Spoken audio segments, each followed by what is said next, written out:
Hey everyone, आज मैं explain करने वाली हूँ एक्सक्लूसिव लव के एपिसोड 4 को। एपिसोड की शुरुआत में वांग ने डूजी को ट्रक से टकराने से बचा लिया। अब वह डूजी के ऊपर था तो डूजी गुस्से में उससे पूछता है, तुमने ऐसा क्यों किया? अगर तुम्हें चोट लग जाती तब क्या होता? वांग भी गुस्से में चिल्लाकर डूजी से कहता है, अगर मैं तुम्हें नहीं बचाता तो तुम्हें चोट लग जाती। अगले सीन में हम डूजी को अकेले पार्क में बैठे हुए देखते हैं। वांग उसके पास आकर पूछता है, क्या तुम ठीक हो? डूजी कोई जवाब नहीं देता तो वांग उसके बगल में बैठकर कहता है, थोड़ी देर पहले तुम सड़क के बीचों बीच खड़े थे और अब तुम काफी पेल लग रहे हो, तो मुझे लगा कि मैं आकर तुमसे पूछ लूं कि तुम कैसे हो। डूजी अब भी कुछ नहीं बोलता तो वांग कहता है, जब मैं खराब मूड में होता हूँ तो अपना गुस्सा निकालने के लिए कुछ न कुछ करता हूँ, जैसे कि मैं अपने दोस्त ही या जंग से बात कर लेता हूँ या फिर किसी ऐसी जगह जाकर चिल्लाता हूँ जहाँ कोई न हो। ये सुनकर डूजी कहता है, उन चीजों के बारे में बात करने का कोई फायदा नहीं है जिन्हें अब हम नहीं बदल सकते। यह बोलकर वह वहाँ से जाने लगता है तो वांग उससे कहता है, तुम्हें अपनी उदासी को अपने अंदर रखने की जरूरत नहीं है। जब तुम अपनी उदासी को खत्म कर दोगे तब तुम्हें बेहतर महसूस होगा। डूजी यह सुनकर भी कुछ नहीं बोलता तो वांग वहाँ से जाने लगता है, लेकिन इस बार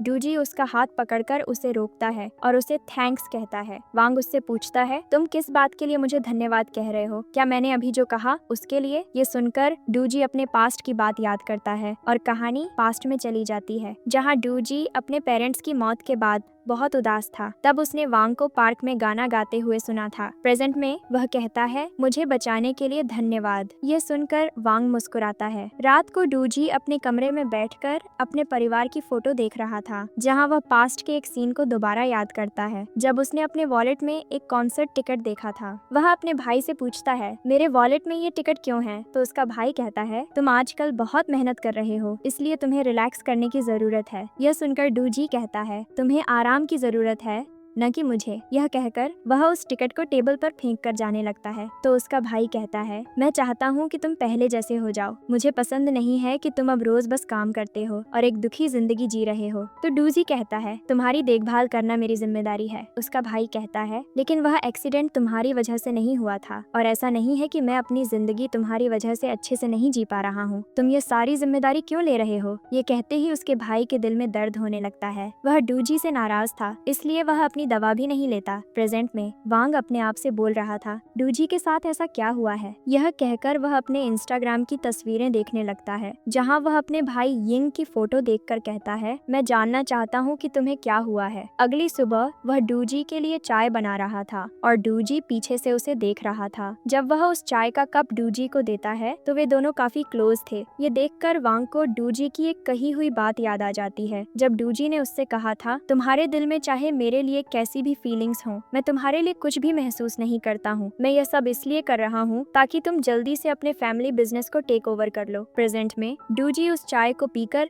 वांग से कहता है, तुमने मुझे एनकरेज करने के लिए बहुत मेहनत की है। यह सुनकर वांग मुस्कुराता है। तभी उसके फोन पर एक मैसेज आता है जिसमें लिखा होता है कि आप नॉमिनेट हो चुके हैं और नॉमिनेशन की फाइनल लिस्ट एक हफ्ते में अनाउंस कर दी जाएगी। इस मैसेज को पढ़कर वांग बहुत खुश हो जाता है। इसके बाद हम उसे डूजी के साथ फ्यूनरल हॉल में देखते हैं, जहाँ डूजी वांग से कहता है, मैं आज तुम्हें यहाँ उन सभी सर्विसेज के बारे में बताने आया हूँ जो हम प्रोवाइड करते हैं। वांग अपने भाई यिंग को वहां देखकर चौंक जाता है तो यिंग केविन नाम के पर्सन से कहता है, जाओ वांग को अपने साथ ले जाओ और कंपनी की सर्विसेज के बारे में बताओ। फिर वह डूजी को अपने साथ आने का इशारा करता है। वांग यिंग से पूछता है, जब से तुमने मुझे डूजी को हैंड ओवर किया है तब से तुमने मुझसे बिल्कुल भी कांटेक्ट नहीं किया। क्या तुम मुझसे कुछ नहीं कहना चाहते? यह बहुत अजीब है। तुम इतने कम समय में मुझे कंपनी टेक ओवर करने के लिए कह रहे हो। क्या घर पर कुछ हुआ है या फिर तुम मुझसे कुछ छिपा रहे हो? लेकिन यिंग केविन को वांग को वहाँ से ले जाने का ऑर्डर देता है। इसके बाद यिंग डूजी से कहता है, तुम क्यूरियस होगे कि मैंने उसे यह बात क्यों नहीं बताई। ये सुनकर डूजी कहता है, मेरा भी एक भाई है, अगर मैं तुम्हारी जगह होता तो मैं भी यही करता। यिंग बोलता है, मैं बस यह चाहता हूँ कि जब मैं इस दुनिया में न रहूँ तब भी वांग अच्छे से अकेले जी पाए, इसलिए मैं उसके साथ यह सब कर रहा हूँ ताकि उसे इन चीजों की आदत हो जाए। मुझे लगता है कि शायद वह पूरी जिंदगी मुझसे नफरत करेगा। तो डूजी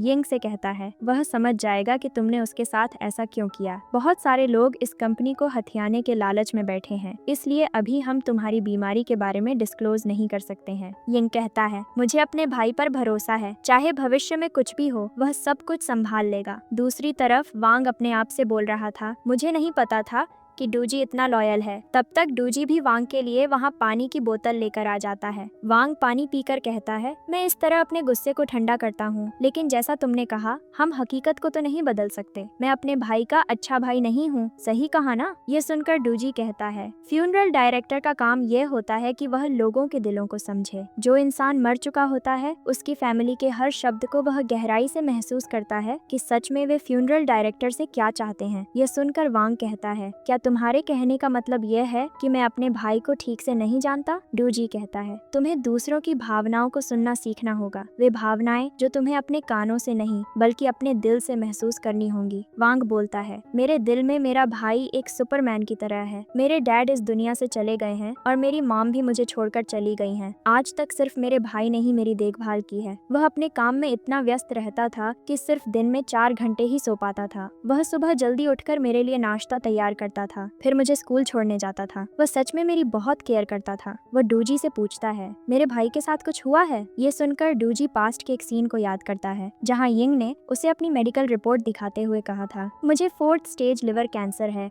और डॉक्टर ने भी अब जवाब दे दिया है। मुझे वांग की बहुत चिंता है। मैं उम्मीद करता हूँ कि तुम वांग की मदद करोगे और वह 3 महीनों के अंदर कंपनी को टेक ओवर कर पाएगा। मैं बस तुम पर ही भरोसा कर सकता हूँ। इस बात को याद करके डूजी प्रेजेंट में वांग से बोलता है, मैं तुम्हें यिंग के बारे में कुछ नहीं बताऊंगा। मैं बस तुम्हारी कंपनी टेक ओवर करने में मदद कर सकता हूँ, और चाहे भविष्य में कुछ भी हो, मैं हमेशा तुम्हारे साथ ही रहूंगा। दूसरी तरफ जंग ने खाना तैयार कर लिया था। वह उसकी एक फोटो क्लिक करके ही को भेजता है और कहता है, क्या तुम बिजी हो? मुझे कुछ तो रिप्लाई करो। ही जब उसे कोई जवाब नहीं देता तो वह किसी को कॉल करता है, जहां कॉल पर उसे पता चलता है कि ही ओवरटाइम कर रहा है। तो वो ही को चेक करने उसके घर जाता है, जहां ही बड़े ध्यान से बैठकर यू को बांसुरी बजाते हुए सुन रहा था। यह देखकर जांग ही से बोलता है, तुम्हारे पास डेट के लिए समय है, लेकिन मुझसे बात करने के लिए बिल्कुल भी समय नहीं है। यह सुनकर ही कुछ जवाब देने ही वाला होता, लेकिन तभी यू जांग को अपना इंट्रोडक्शन देती है। यू ने पहले ही जांग के बारे में रिसर्च कर ली थी। जांग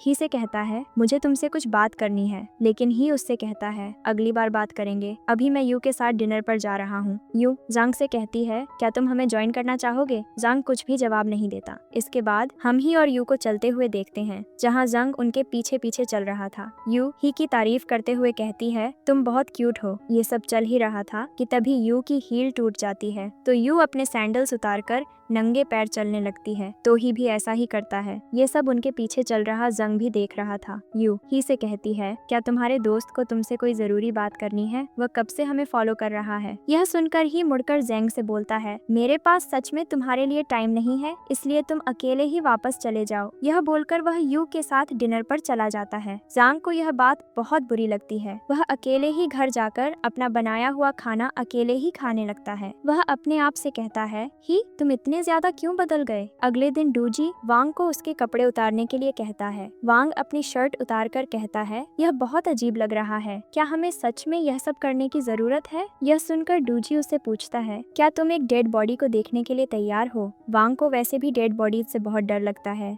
तो वह कहता है, इतनी जल्दी करने की जरूरत नहीं है। इसके बाद वह डूजी के कहने पर उस बेड पर लेट जाता है। डूजी उससे कहता है, अब महसूस करो कि तुमने डेड बॉडी को किस तरह से सी ऑफ करना है। इसके बाद वह वांग को बॉडी को साफ करना सिखाता है। वह आगे कहता है, लोग अपने लव्ड वंस को हमें सौंपते हैं, तो यह हमारी ड्यूटी है कि वे अपने लव्ड वन से आखिरी बार अच्छे से मिल सकें। तब तक वांग का जूनियर दौड़ते हुए वहाँ डूजी से मिलने आता है। वह कहता है, आज रात मैं तुम्हारे लिए खाना बनाने वाला हूँ। अगले सीन में वांग और यू दोनों ही खाना बना रहे होते हैं, जहाँ वे अपने मन में एक दूसरे को बुरा भला कह रहे होते हैं। कहीं न कहीं दोनों ही डूजी को पसंद करते हैं, इसलिए वे डूजी की नजरों में अच्छा बनना चाहते हैं। इसके बाद वे दोनों ही डूजी के लिए खाना बनाकर उसके पास ले जाते हैं, जहाँ वांग से गलती से रेड सॉस डूजी की शर्ट पर गिर जाता है। वह टिश्यू ढूंढकर डूजी को देता है, तो डूजी सबसे पहले वांग के चेहरे पर लगा हुआ सॉस साफ करता है। ये दूर खड़ा यू भी देख रहा था, और ये एपिसोड यहीं पर एंड हो जाता है।